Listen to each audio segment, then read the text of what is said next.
Samuel, por C. Stanley. Quem era Samuel? De que tribo de Israel era seu pai Eucana? Essas perguntas foram feitas ao autor alguns dias atrás. Sim, são perguntas importantes, ainda mais porque ser a história de Samuel tão cheia de ensino exatamente para a época em que vivemos. Samuel não só era da tribo de Levi, mas da própria família de Coré, cujos filhos foram, em soberana graça discriminatória, poupados de despencarem vivos no abismo, na mesma ocasião em que Coré e todos os homens que pertenciam a ele, juntamente com as famílias de Datã e Abirão, caíram no abismo e a terra se fechou sobre ele. Lemos o relato disto no livro de Números, capítulo 16. Do que encontramos ali, poderíamos concluir que os filhos de Coré também pereceram naquele horrível juízo por causa do pecado de Coré, Datã e Abirão.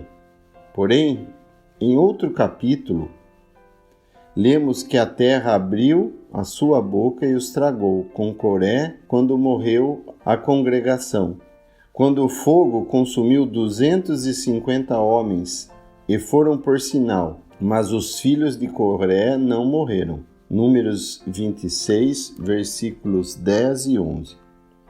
Vamos nos deter um pouco no caráter de Samuel e sua família para nossa ajuda e direção. Samuel era o filho de Ana, que significa graça e misericórdia, e Eucana, cujo nome significa Deus redimiu. Até onde esta é a sua condição? Você já nasceu de novo por meio da graça, do gratuito favor de Deus? E pode você dizer que Deus o redimiu para ele? Ele e por um preço tão grande? E pode você dizer, sou daquela família que foi salva de ser lançada no abismo? Se Deus fosse nos tratar com um juízo justo, porventura não estaríamos agora suplicando por uma gota de água para refrescar nossa língua? Se cremos verdadeiramente nisto, nos tornaremos pequenos aos nossos próprios olhos. Assim era Samuel. Sua mãe orava por ele em amargura de alma, no único lugar na terra onde o Senhor havia colocado o seu nome. 1 Samuel capítulo 1 e Jeremias 7, versículo 12. E quando o Senhor respondeu à sua oração, ela levou Samuel para aquele lugar que o Senhor havia escolhido quando introduziu o seu povo na terra prometida e deu-lhe descanso. Foi exatamente para aquele lugar que Samuel foi levado. Ele era uma criancinha apenas desmamada, consagrada por meio da morte de uma oferenda, e era um adorador. Quão longe está tudo isso do que nos diz respeito? Somos pequenos aos nossos próprios olhos? Estamos desmamados deste mundo, separados dele pela morte de Cristo? E somos nós adoradores em espírito e em verdade? É este o único estado de alma em que podemos ter ouvidos para ouvir o que o Espírito diz às igrejas. Apocalipse 2, versículo 17. Assim foi com Samuel, consagrado ao Senhor no lugar chamado Siló, ou Silo, que o Senhor havia escolhido para colocar o seu nome, o qual já tinha sido quase esquecido. Ana não só o levou ao lugar, mas também ao Senhor. Há muitos que hoje podem ter sido levados ao lugar, mas não à pessoa do Senhor. Então, quando surgem dificuldades, ficam confusos e dizem: tudo está perdido, tudo acabou. Não foi assim com as palavras da mãe de Samuel em sua maravilhosa oração de fé. Leia 1 Samuel, capítulo 2, versículos de 1 a 10. O próprio Senhor estava diante de sua alma. Abre aspas, o meu coração exulta ao Senhor, fecha aspas. Ele enchia sua alma, não havia nenhum outro. Não há santo como é o Senhor, porque não há outro fora de ti, e rocha nenhuma há como nosso Deus. Que diferença faz a arrogante ostentação daquela época, ou desta, para uma alma assim diante do Senhor? Bendito o Senhor, quando tu resplandeceres em tua glória, tudo se desvanecerá. Todas as luzes humanas, ou mesmo todas as luzes criadas, devem desaparecer. Se perguntarmos como é que o Senhor vivifica uma alma e lhe concede vida, Ana responderá que, abre aspas, o Senhor é o que tira a vida e a dá, faz descer a sepultura e faz tornar a subir dela, fecha aspas. 1 Samuel 2:8. E quem são esses que o Senhor escolheu para levar para si? Levanta o pobre do pó e desde o esterco exalta o necessitado para o fazer assentar entre os príncipes, para o fazer herdar o trono de glória. Fecha aspas. Pense no que está envolvido nestas poucas palavras, como nos são reveladas agora pelo Espírito Santo. Quão completamente além de todo o pensamento humano. Acaso o sábio deste mundo sabe que toda a raça humana caída, não importa o quão religiosa seja, não passa de um monte de esterco da humanidade arruinada? Que tremenda descoberta foi isso para o letrado fariseu Saulo de Tarso. Ao fazer uma revisão de sua vida sobre a lei com todo o seu conhecimento e incontáveis vantagens, ele disse, abre aspas, as considero como esterco para que possa ganhar a Cristo e seja achado nele, fecha aspas, Filipenses 3, versículos 8 e 9. Ó universidades, ó bispos, doutores e teólogos, ó cultivadores da mente humana, há quanto tempo vocês estão aprimorando esse repugnante monte de esterco? Será que algum dia vocês chegarão a conhecer o segredo de uma Ana ou de um Paulo? Será que nunca irão conhecer a verdade? Em perfeita harmonia com Efésios capítulo 2, Ana fala o que Deus faz e não o que o necessitado do monte de esterco diz ou faz. Sim, Deus o levanta. Ele o levanta tirando-o de um lugar e levando-o para outro, do monte de esterco para herdar o trono de glória.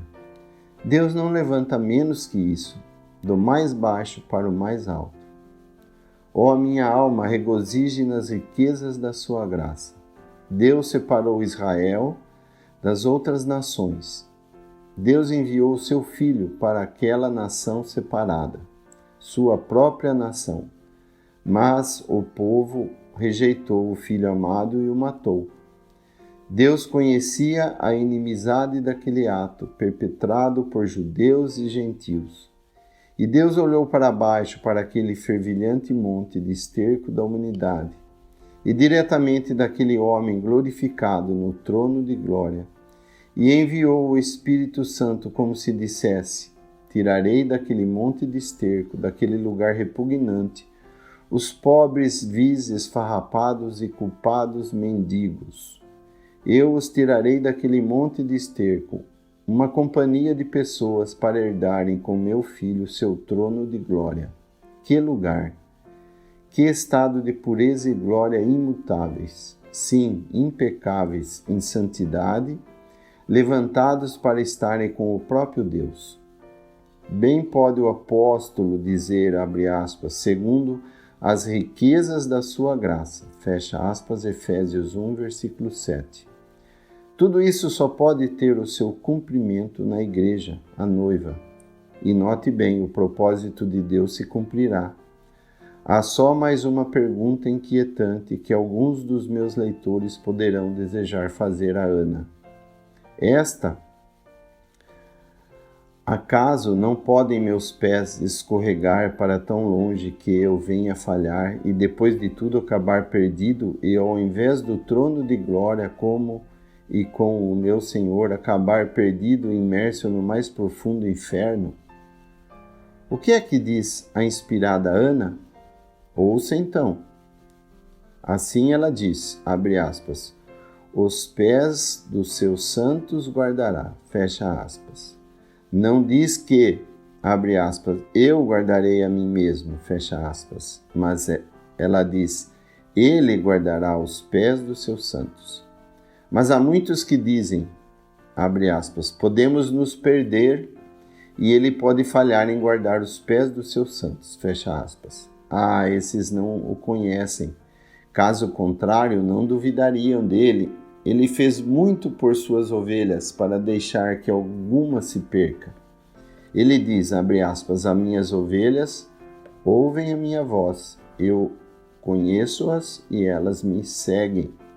Eu dou-lhes a vida eterna e nunca hão de perecer, e ninguém as arrebatará da minha mão. Meu Pai, que mas deu, é maior que todos, e ninguém pode arrebatá-las da mão de meu Pai. Fecha aspas, Evangelho de João 10, versículos 27 e 29. Alegre-se, minha alma, essas são as palavras de grande peso. São as palavras deste dia de graça, durante o qual Deus está reunindo a igreja para o trono da glória nos céus. Alguns poderão dizer, esta é uma doutrina muito perigosa. O quê? Existirá perigo nas palavras de imutável amor de Jesus? Suponha uma pessoa que profere ser um cristão e todavia ainda viva na prática do pecado. Será que alguém assim pode estar tranquilo e seguro de ser salvo no fim e de herdar o trono de glória? Jesus diz, abre aspas, e elas me seguem, fecha aspas. Será que praticar o pecado é segui-lo? É seguir aquele que é santo e verdadeiro? Mas o que é que diz a mãe de Samuel, Ana? Abre aspas, os ímpios ficarão mudos nas trevas, fecha aspas. E quão terrível é aquela silenciosa escuridão e ininterrupto desespero. Será que é por alguns terem mais forças para resistir do que outros? Não, de maneira nenhuma. Abre aspas, porque o homem não prevalecerá pela força, fecha aspas, diz a palavra. Não, a questão profundamente importante é esta. É você um dos seus santos, um dos seus santificados? Se for, ele tem poder para guardar os seus pés, e seu amor é tão grande quanto o seu poder. É notável como esses 3 capítulos de 1 Samuel, capítulo 1, 2 e 3, correspondem à verdade restaurada de santos reunidos ao nome do Senhor Jesus Cristo. Como na restauração de Silo, portanto, essas palavras de Ana ilustram maravilhosamente a ordem da verdade restaurada. Os necessitados levantados do monte de esterco e elevados para o trono de glória aparecem no versículo 8, antes do tempo da tribulação dos adversários no versículo 10. E então, no mesmo versículo, o juízo dos confins da terra e depois o reino do rei. Isto, conforme verá, corresponde à ordem das revelações do Novo Testamento. Primeiro, a graça de Deus livrando os mais vis pecadores, a fim de levá-los como igreja ao trono da glória. Segundo, a absoluta segurança na terra de todos os que são santos do Senhor. Terceiro, o tempo de tribulação após a igreja ser levada para a glória. Quarto, a vinda de Cristo para julgar os vivos e estabelecer seu reino na terra. O quanto Ana assimilou e entendeu de tudo isso, não cabe a nós dizer.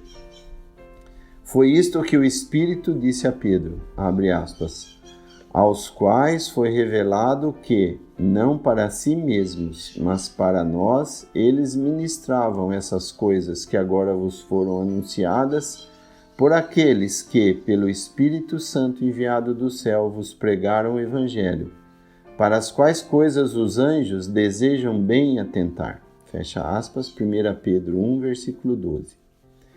Era simplesmente impossível para qualquer pessoa ter inventado exatamente essa ordem, então totalmente desconhecida ao homem. mas agora se torna a bem conhecida ordem e propósito de Deus. Deixe que o cético me diga como é que isso aconteceu. Que Ana tenha cantado tudo isso em figura mais de 1000 anos antes de ter sido revelado. Esta sublime canção de Silo é uma prova inquestionável da inspiração divina da palavra de Deus. Tudo isso fluindo por intermédio de Ana tem muito a ver com a formação do caráter segundo o padrão daquilo que é o homem que deseja corresponder ao desejo do coração de Cristo hoje, como é apresentado em suas palavras dirigidas a Filadélfia. Antes de seguirmos, vamos considerar o significado do lugar Silo, para o qual Samuel foi levado. Nas Escrituras, a palavra Silo tem 2 significados. É o nome de uma pessoa, que vemos em Gênesis 49, versículo 10, onde, abre aspas, diz: "O cetro não se arredará de Judá, nem o legislador dentre seus pés, até que venha Silo, e a ele se congregarão os povos." Fecha aspas. O significado de Silo aqui, aplicado a uma pessoa, é de quem é ou a quem pertence o direito. Certamente essa pessoa é uma figura de Cristo, o Senhor. Foi quando ele consumou a obra da redenção, quando Deus o ressuscitou de entre os mortos, que era ele o único a quem pertence o direito de reunir para si, quer olhemos para a Igreja de Deus ou para a reunião futura de Israel e das nações no milênio, ou elevemos nosso olhar para o céu em Apocalipse 5, vemos um no meio do trono. Existe só um, cujo nome é Silo. A ele, de quem é, deve pertencer a congregação do povo. Só ele é Silo, só ele é digno. Digno é o Cordeiro. Não nos esqueçamos jamais de suas palavras e que significado elas têm. Quando diz, abre aspas, "porque onde estiverem 2 ou 3 reunidos para o meu nome, aí estou eu no meio deles." Fecha aspas, Mateus 18, versículo 20. E isto nos leva ao seu significado, Silo como um lugar. O Senhor, o verdadeiro Silo, primeiro reuniu a si próprio ou formou a Assembleia pelo Espírito Santo em Pentecostes, em Atos capítulo 2. Nesse sentido, Josué capítulo 18 é um tipo de Pentecostes. O significado de Silo como um lugar significa tranquilidade. O próprio lugar do Senhor, o lugar de quietude e tranquilidade. E o que foi, senão isso, o que houve quando ele ressuscitou? E o que foi, senão isso, o que houve quando ele ressuscitou dentre os mortos? Quais foram as primeiras palavras do Silo ressuscitado aos seus discípulos reunidos? Abre aspas, "paz seja convosco." Fecha aspas, João 20, versículo 19. "E mostrou-lhes as suas mãos e o seu lado." Ele havia terminado a obra, ele havia feito a paz por seu sangue, eterna e perfeita paz. Cabe, portanto, a ele o direito de pronunciar paz. Você já escutou a sua voz dirigindo-se a você? Silo foi o lugar onde Jeová quis colocar o seu nome no início, abre aspas, "e toda a congregação dos filhos de Israel se ajuntou em Silo, e ali armaram a tenda da congregação." Fecha aspas, Josué 18, versículo 1. Que figura de Pentecostes! Todos os crentes estavam juntos, reunidos para ele, a quem pertence o direito. Não estavam reunidos a Pedro, mas ao Senhor. Pedro era o pregador, mas Cristo, o Senhor exaltado, era o Silo a quem todos foram reunidos. Assim, no princípio, tudo foi feito em Silo diante do Senhor. Naquele tempo havia muitos que ainda não tinham recebido sua herança. Mas Josué não ficou indiferente. Ele diz, abre aspas, "Até quando sereis negligentes a passardes para possuir a terra que o Senhor Deus de vossos pais vos deu?" Fecha aspas. Missionários foram enviados a fim de que todos pudessem desfrutar da posse. Saíram de Silo e retornaram a Silo, e a terra foi entregue a eles em Silo. Josué 18, versículos de 3 a 10. Por isso lemos, abre aspas, disse-lhes, pois Jesus outra vez, paz seja convosco, assim como o Pai me enviou, também eu vos envio a vós. Fecha aspas, João 20, versículo 21. Assim ele os enviou como missionários para tornar conhecidas a paz e o perdão de pecados. E é só à medida que bebemos da sua preciosa paz para as nossas almas e desfrutamos em quieta tranquilidade da certeza de nossos pecados perdoados e que somos aceitos no favor do amado, que podemos esperar ser usados para levar a outros tomarem posse desse presente e desfrutar da herança que Deus, nosso Pai, nos deu em Cristo. Sairmos de sua pacífica presença em busca de outros do mesmo modo como ele saiu do Pai. Seria algo extremamente bendito se pudéssemos permanecer meditando mais em Silo como uma figura do que foi a Igreja, conforme edificada por Cristo. Encontraremos na história futura de Silo uma verdadeira figura da triste história da Igreja. Se agora olharmos para o livro de Juízes, veremos que, abre aspas, serviu o povo ao Senhor todos os dias de Josué e todos os dias dos anciãos que prolongaram os seus dias depois de Josué. E viram toda aquela grande obra do Senhor a qual ele fizera a Israel. Fecha aspas. Então Josué morreu e toda aquela geração, abre aspas, e outra geração após deles se levantou, que não conhecia o Senhor, nem tampouco a obra que fizera a Israel. Fecha aspas. Juízes 2, versículos de 7 a 13. Vem então a triste história de como praticaram o mal e serviram a outros deuses. Abandonaram o Senhor e serviram a Baal e a Astarote. E por centenas de anos não se ouve uma palavra sequer de Silo, o lugar onde o Senhor havia primeiramente colocado o seu nome. Todavia, Deus não abandonou o seu povo, mas levantou juízes, e apesar de alguns deles serem homens estranhos, mesmo assim Deus cuidou do seu povo e os livrou. Houve Débora, Gideão, Jefité, Sansão, mas nenhum desses jamais chega a mencionar Silo. Foi exatamente o que aconteceu após a morte de Paulo e de toda a sua geração. Levantou-se outra geração que não conhecia o Senhor e seus caminhos, como foi no princípio. Foi aí que o diabo ensinou a doutrina da revelação progressiva, mas o Senhor, em seu terno cuidado, levantou indivíduos e por meio deles livrou a Igreja de uma ruína completa com a perda de toda a verdade. Mas durante séculos, Cristo nunca foi outra vez conhecido ou reconhecido como o verdadeiro Silo. E o que é pior, numa atitude blasfema, um homem foi posto para ocupar o seu lugar como centro e cabeça da Igreja. E até mesmo durante a Reforma, pelo que sabemos, nenhum dos reformadores chegou a recuperar a única verdadeira posição perdida por tanto tempo da Igreja como reunida a ele, a quem pertence. Eles escaparam de muito paganismo, mas nunca conheceram a Cristo como único centro verdadeiro em torno do qual os 2 ou 3 deveriam estar reunidos em perfeita tranquilidade. Na maior parte, retiveram o nacionalismo mundano ou o princípio de Babilônia, de confundir a Igreja com o mundo. É notável que se trata da mesma idolatria prevalecendo na cristandade, como foi em Israel durante seus séculos de trevas. A observância de dias, ou voltar-se para o Oriente, a adoração da Rainha do Céu, imagens de santos, como antes foram Júpiter, Astarote e outros. Mas será que durante aqueles séculos da história de Israel o verdadeiro Silo não existiu?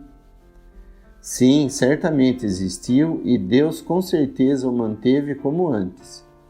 Há um versículo que prova que ele o fez e diz, abre aspas, Assim, pois, a imagem de escultura que fizera Mica, estabeleceram para si todos os dias que a casa de Deus esteve em Silo. Fecha aspas. Juízes 18:31. Não foi assim que aconteceu durante a história negra da cristandade? Durante todo o tempo em que eles estabeleceram seus altares e as imagens que haviam feito, durante todo aquele tempo, continuou sendo verdade que o único verdadeiro princípio da igreja era Cristo no meio, o verdadeiro Silo, o único, a quem pertence o direito de reunir os seus redimidos para si na terra, assim como será no céu. E não há dúvidas de que alguns poucos desconhecidos devem ter desfrutado da quieta tranquilidade da sua bendita presença. Nesse sentido, também o Senhor permaneceu o mesmo, de maneira que o verdadeiro lugar de Silo foi pouco conhecido na cristandade, assim como fora em tipo em Israel. Antes de seguirmos adiante, vamos perguntar a nós mesmos: somos verdadeiros adoradores? Podemos cantar a canção de Silo? Sim, a canção de Silo. Você dirá: como poderemos cantar enquanto a igreja encontra-se em um tal estado, com o juízo à porta? Era exatamente o que acontecia quando Ana cantou aquela canção de Silo. Ela era como uma codorna. Você poderia perguntar à codorna: como é que você pode cantar? Não vê a neblina que cobre tudo? É assim que canto, responderia a codorna, cada vez mais alto, bem acima da neblina, no celestial azul das alturas. Assim cantou Ana cada vez mais alto. Existirá maior crescente de gozo nas Escrituras? Do mesmo modo como o sol enche o céu da codorna, o Senhor estava ali diante da alma de Ana. Ela não se regozijou em Silo como um lugar, mas no Senhor, que é o Silo. É a pessoa que faz o lugar. Abre aspas. Ela disse: o meu coração exulta no Senhor, porquanto me alegro na tua salvação. Fecha aspas, 1 Samuel 2:1. No espírito de Apocalipse 3, como alguém de Filadélfia, ela diz, abre aspas, não há santo como é o Senhor, porque não há outro fora de ti, e rocha nenhuma há como nosso Deus. Fecha aspas, versículo 2. Quão fácil é escorregarmos disso? Quão fácil nos ocuparmos com os homens? A pessoa do santo era de tal importância para ela que excedia todos os outros. Que preferência e que cântico! Está Jesus de Silo assim também diante de nossas almas? Se assim o for, como é que podemos deixá-lo? Senhor, para quem iremos nós? Diz em João 6, versículo 68.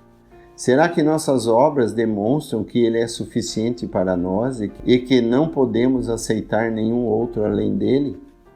Abre aspas, por Ele são as obras pesadas na balança. Fecha aspas, versículo 3. Os homens poderosos e os fracos são todos revelados na sua presença. Seus maravilhosos caminhos são conhecidos em Silo. Leia cada sentença. Quão necessárias são elas aos filhos de Deus que agora se encontram em Silo.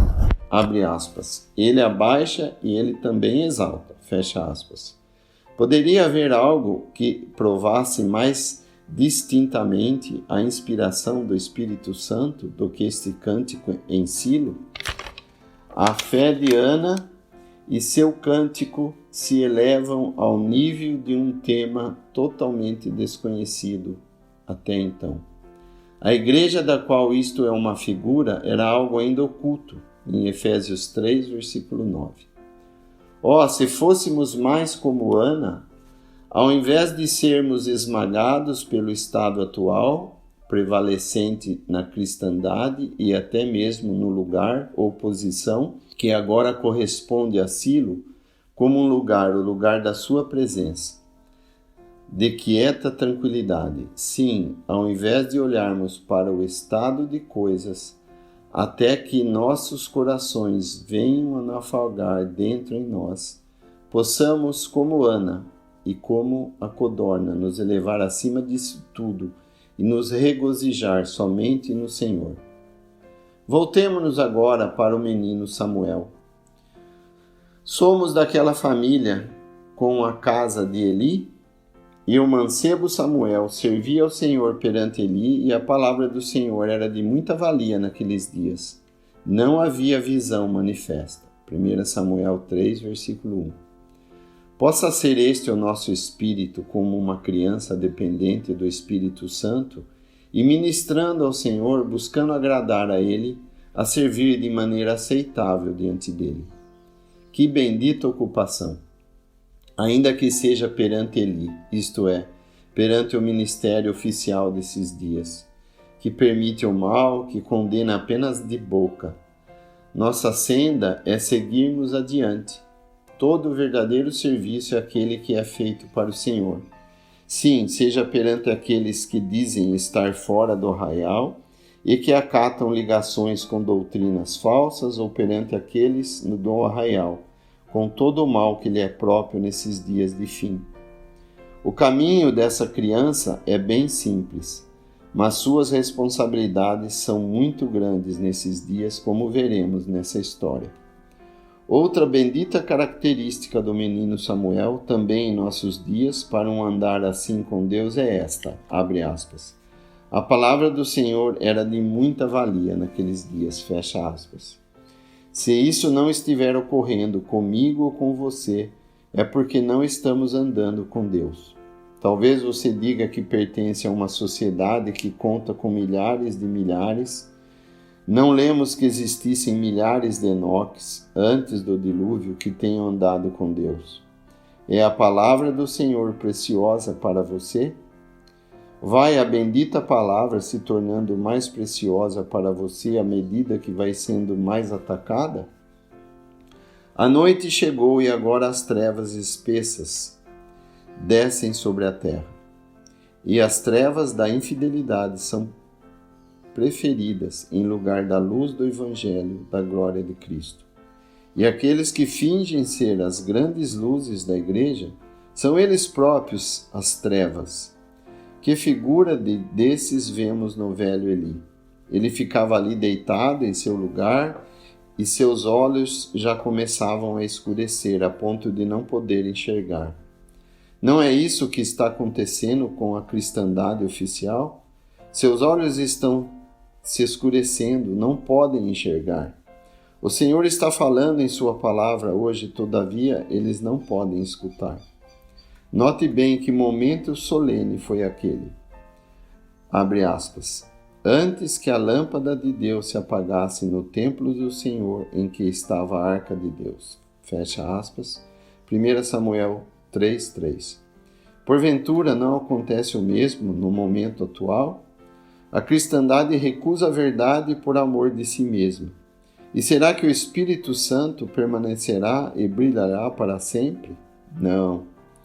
Oh, qual será o fim dessas hostes de ministros infiéis que negam o Senhor que os comprou, e da cristandade que gosta das coisas do jeito que estão? Paulo diz, abre aspas, por isso Deus lhes enviará a operação do erro, para que creiam na mentira, para que sejam julgados todos os que não creram na verdade, antes tiveram prazer na iniquidade. Fecha aspas. 2 Tessalonicenses 2, versículos 11 e 12. Leia também o testemunho do Espírito Santo em 2 Pedro, capítulo 2, versículos de 1 a 3. Mas quem é que tem ouvidos para ouvir o que o Espírito diz às igrejas? Eli, no seu tempo, não teve ouvidos para ouvir. Os Elis de hoje não têm ouvidos para ouvir. E é certo que o Senhor não falou com Eli. Ele chamou a Samuel. Ele falou para a criança. Isso não é notável? Abre aspas. Porém, Samuel ainda não conhecia o Senhor. E ainda não lhe tinha sido manifestada a palavra do Senhor. Fecha aspas, versículo 7. Podemos facilmente entender que os filhos de Eli não conheciam o Senhor. Mas o que dizer isto que Samuel, a criança desmamada, ainda não conhecia o Senhor? Porventura não significa que podemos conhecê-lo como Salvador muito tempo antes de conhecê-lo como Senhor e como o Senhor que nos fala individualmente? Aconteceu assim comigo mesmo. E creio que há muitos que nunca o conheceram nessa intimidade a ponto de poderem se comunicar de fato com ele e receber dele comunicação. Onde quer que a organização humana tenha excluído a direção do Espírito, isso é algo que não pode ser esperado que aconteça. Mas até mesmo onde há uma posição professa de se estar reunido a Cristo, essa lição de Samuel, essa criança, e de Eli, o velho, requer nossa consideração em oração. Acaso o Senhor já nos falou dessa maneira? Ele falou com a criança. Consideremos cuidadosamente essas mensagens. É anunciado à criança o temível juízo sobre a casa de Eli. Abre aspas. E disse o Senhor a Samuel: eis aqui uma coisa em Israel, a qual todo o que ouvir lhe tinirão ambas as orelhas. Porque já eu lhes fiz saber que julgarei a casa para sempre pela iniquidade que ele bem conhecia, porque fazendo-se os seus filhos execráveis, não os repreendeu. Fecha aspas. 1 Samuel, capítulo 3, versículos de 11 a 13. E mais ainda, note essas palavras tão solenes, abre aspas.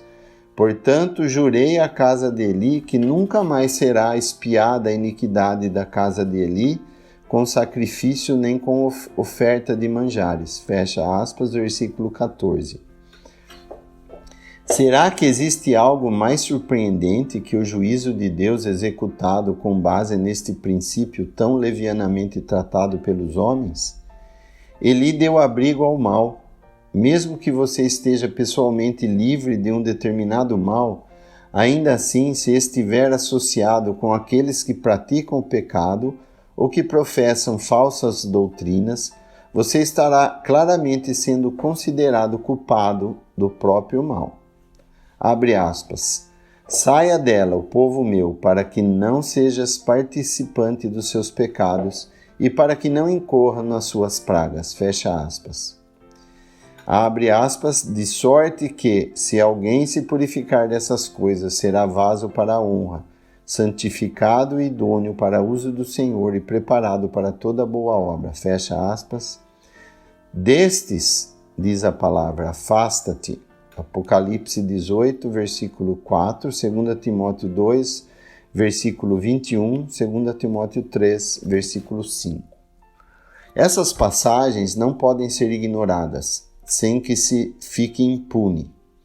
A iniquidade da casa de Eli não seria nunca mais expiada com sacrifício ou oferta pelo pecado. Todavia, é exatamente este o princípio defendido por tantos que até mesmo professam estar reunidos a Cristo. Não podemos fazer nada mais além de insistirmos nisso, como uma verdade da maior importância. O juízo caiu sobre Silo exatamente por causa disso. E o menino deve contar cada detalhe a Eli. Abre aspas. Então Samuel lhe contou todas aquelas palavras e nada lhe encobriu. Fecha aspas. Por mais dolorosa que seja a verdade em sua totalidade, ela deve ser dita. Note que essa era a única falta de Eli. Abre aspas. E disse-lhe: o Senhor faça bem parecer aos seus olhos. Fecha aspas, versículo 18. Abre aspas, e crescia Samuel, fecha aspas, com frequência isto é repetido, e mais, e o Senhor era com ele. E será que não temos observado justamente o contrário? Aqueles que não conhecem o Senhor no seu coração não crescem. Não há progresso espiritual na verdade divina. Pode existir grande excitação e atividade, mas o Senhor não está com eles. Outra marca de aprovação do Senhor era esta, abre aspas, e nenhuma de todas as suas palavras deixou cair em terra, fecha aspas. Todos sabiam que o Senhor estava falando por meio de Samuel, e assim será hoje também, ainda que sejamos pequenos, e o próprio retrato da fraqueza Deus irá usar os seus servos e suas palavras serão agora ouvidas, muito além de Dan e Berseba. Se compararmos isto com Apocalipse capítulo 3, a mensagem a Filadélfia, nada poderia ser mais espantoso. Ali vemos o próprio e bendito Senhor, aquilo que Ele é para os que têm pouca força. O mesmo acontece aqui em nosso Samuel. É o Senhor, o verdadeiro Silo, em Silo, porquanto o Senhor se manifesta a Samuel em Silo pela palavra do Senhor. E veio a palavra do Senhor a todo Israel. E é isto o que acontece agora. Sim, e será assim até vermos a sua face, a face daquele que sussurra, abre aspas, eis que venho sem demora, fecha aspas. Abre aspas novamente, guarda o que tens, para que ninguém tome a tua coroa, fecha aspas. Sim, bendito Senhor, em meio a toda a agitação desses últimos dias, é este o santo, pacífico refúgio de segurança, e o único também. Tu continuas a te revelar no meio de 2 ou 3 reunidos para o seu nome. Sim, o refúgio é o que tu és para esses. Há um assunto que gostaríamos de tratar um pouco antes de terminarmos. Vimos que Samuel era da família de Coré, que foi poupada em pura graça soberana de ser lançada no abismo. Uma breve genealogia de Samuel é dada como sendo filho de Eucana, filho de Jeorão, filho de Eliú, filho de Tou, filho de Sufi, o Efrateu. 1 Samuel 1, versículo 1. Se compararmos isto com 1 Crônicas 6, versículos de 22 a 28, encontraremos ali a genealogia traçada desde Coré até Eucana, o filho de Jeorão, indo até Samuel e seus filhos, Vasni, também chamado de Joel, e Abias. A graça resplandece na história de Samuel do princípio ao fim.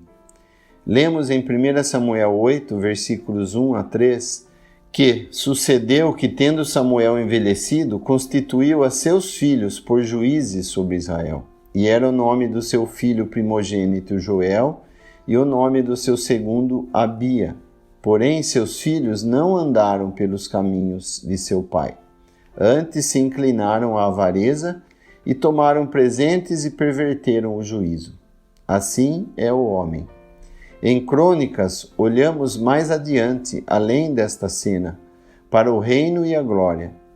Esses são, pois, os que Davi constituiu para o ofício do canto na casa do Senhor, depois que a arca teve repouso dos filhos dos coatitas. Emã, o cantor filho de Joel, ou Vasni, filho de Samuel, filho de Eucana, filho de Jeroão. E a genealogia é agora traçada até Coré, sim.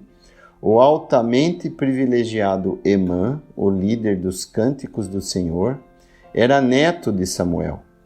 Podemos ler mais adiante de Emã e de seus irmãos em 1 Crônicas 25, de como Davi os separou para esse feliz serviço de louvor. Asaf, Emã e Jedutum. Lemos que aqui de como profetizaram com uma harpa para darem graças e para louvarem o Senhor, nos versículos 2 e 3. E então são mencionados um por um os nomes dos bisnetos de Samuel. Abre aspas. Deus dera a Emã 14 filhos e 3 filhas. Todos estes estavam ao lado do seu pai para o canto da casa do Senhor e ao lado do rei, Asaf, Jedutum e Emã. É dado o número 2 vezes, 144, dos que eram instruídos nos cânticos do Senhor no versículo 7. Quanto aos filhos de Emã, o neto de Samuel, você contará 16 deles, e cada uma de suas famílias tinha 12, ou ao todo, dessa altamente honrada família de louvor, dos 288 a 192 da família de Samuel, da família de Coré, salvos de serem lançados no abismo, em Números 16 e capítulo 26, versículos de 9 a 11. Tal é a história de Samuel, o menino filho de Ana, graça, que significa graça e misericórdia, e de Elcana, que significa Deus redimiu. Do princípio ao fim é tudo irrestrita graça, profundezas de misericórdia. Bendita figura é esta também daquela redenção que é toda de Deus. Isso tudo não é mais do que um esboço, mas quão cheio de instrução para nós nesse momento presente. Quem é que já não sentiu a doçura que é peculiar aos cânticos no livro de Salmos dos filhos de Coré, a família da criancinha desmamada, Samuel, salvos de serem lançados no abismo? Podemos nos extasiar nos Salmos, por exemplo, 44, 45, 46 e 47, e seguramente em todos os cânticos dos filhos da família de Samuel, e sentirmos-nos seguros de que, se os lemos expressando o gozo daqueles que foram salvos de serem lançados no abismo, falarão aos nossos corações do inefável deleite que aguarda aqueles agora salvos de serem lançados vivos no abismo. Sim, pois apesar dos corpos do homem rico e do paupérrimo mendigo estarem mortos e sepultados, ainda assim eles vivem em toda a realidade ou do paraíso ou do tormento sem fim. Sim, ele estava vivo no abismo. Querido cristão, nunca nos esqueçamos de que somos como os filhos de Coré. Já fomos salvos de sermos lançados no abismo, eu e você. Se não fosse pela graça, poderíamos ter já estado lá. Quando a arca entrou em seu descanso, então cantaram os filhos de Samuel, os cantores principais no serviço do cântico santo. Logo a igreja terá entrado em seu descanso e se assentará ao redor do trono, no elevado reino de Deus. Tão certo quanto os dias de Saul chegaram ao fim, assim também os dias do ímpio, do homem de pecado, chegarão ao fim. E tão certo como o falível reino de Davi e Salomão foi estabelecido, assim também será estabelecido o reino do infalível, que é o Santo, 3 vezes. E, abre aspas, e olhei e eis que estava no meio do trono e dos 4 animais viventes, e entre os anciãos um cordeiro, como havendo sido morto, e tinha 7 pontas e 7 olhos, que são os 7 Espíritos de Deus enviados a toda a terra. E veio e tomou o livro da destra do que estava sentado no trono. E havendo tomado o livro, os 4 animais e os 24 anciãos prostraram-se diante do cordeiro, tendo todos eles harpas e salvas de ouro, cheias de incenso, que são as orações dos santos. E cantavam um cântico novo, dizendo: digno és de tomar o livro e de abrir os seus selos, porque foste morto e com o teu sangue compraste para Deus homens de toda a tribo e língua e povo e nação. Fecha aspas, Apocalipse 5. Alguém que é maior que Davi, maior que Salomão, se sentará no trono. O único que é digno, o próprio Cordeiro de Deus, blasfemado agora aqui neste mundo, e beijado por aqueles que fingem ser seus ministros. Só havia um Judas no cenáculo, mas agora o nome deles é Legião. Apenas mais uma pergunta. Você estará lá? Abre aspas. E lá toda a multidão triunfante, comprados pelo sangue mais precioso, cantará um canto eterno, vibrante, junto ao Senhor que é tão amoroso. Fecha aspas.